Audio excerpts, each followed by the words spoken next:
నందమూరి బాలకృష్ణ నటించిన classic master piece 'Aditya 369'. అప్పట్లో ఎలాంటి సంచలనాలు సృష్టించిందో ప్రత్యేకంగా చెప్పాల్సిన పని లేదు. ఈ సినిమాకు సీక్వెల్‌గా 'ఆదిత్య 999' తీయాలని బాలయ్య చాలా కాలం నుండి ఎదురుచూస్తున్నారు. త్వరలో 'ఆదిత్య 999' స్టార్ట్ కాబోతున్నట్లు సమాచారం. ఇప్పటికే ఈ సీక్వెల్ కథను బాలయ్య రెడీ చేశాడట.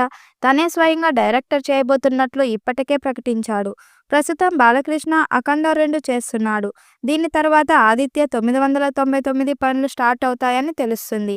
ఈ సినిమాలో బాలయ్యతో పాటు మోక్షాజ్ఞ కూడా మరొక హీరోగా నటిస్తున్నారు. భారీ బడ్జెట్‌తో ఈ చిత్రం రాబోతుంది. వచ్చే ఏడాది స్టార్ట్ చేసి 2027లో సినిమాను రిలీజ్ చేయాలని ప్లాన్ చేస్తున్నారు. 34 ఏళ్ల క్రితం అద్భుతమైన సాంకేతిక విలువతో వచ్చిన 'ఆదిత్య 369' సినిమా ప్రేక్షకులను మెస్మరైజ్ చేసింది. 1991 జూలై 18న విడుదలైన సూపర్ హిట్‌గా నిలిచింది.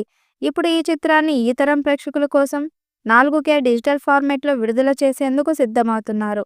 ఈ విషయాన్ని చిత్ర నిర్మాత శివలెంకి కృష్ణప్రసాద్ తెలిపారు.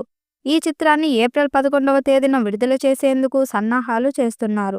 సంగీతం శ్రీనివాసరావు దర్శకత్వం వహించిన ఈ విజ్ఞాన ప్రధాన చిత్రాన్ని గాన గంధర్వుడు ఎస్పి బాలసుబ్రహ్మణ్యం సమర్పించగా శ్రీదేవి మూవీస్ పతాకంపై నిర్మించారు. భారత సినిమా చరిత్రలోనే తొలి టైం ట్రావెల్ కాన్సెప్ట్ వచ్చిన ఈ సినిమా అప్పట్లో ట్రెండర్‌గా నిలిచింది. ఈ సినిమా నిర్మాణానికి ఎంతో మంది ప్రముఖులు తమ అత్యుత్తమ ప్రతిభను అందించారు. లెజెండరీ సినిమాటోగ్రాఫర్లు పి.సి. శ్రీరామ్, పి.ఎస్.ఆర్. స్వామి, కబీర్ లాల్ కలిసి పనిచేశారు. బాలకృష్ణ ద్విపాత్రాభినయంలో కృష్ణదేవరాయలుగా, కృష్ణకుమార్‌గా తన నటనతో ఆకట్టుకున్నారు.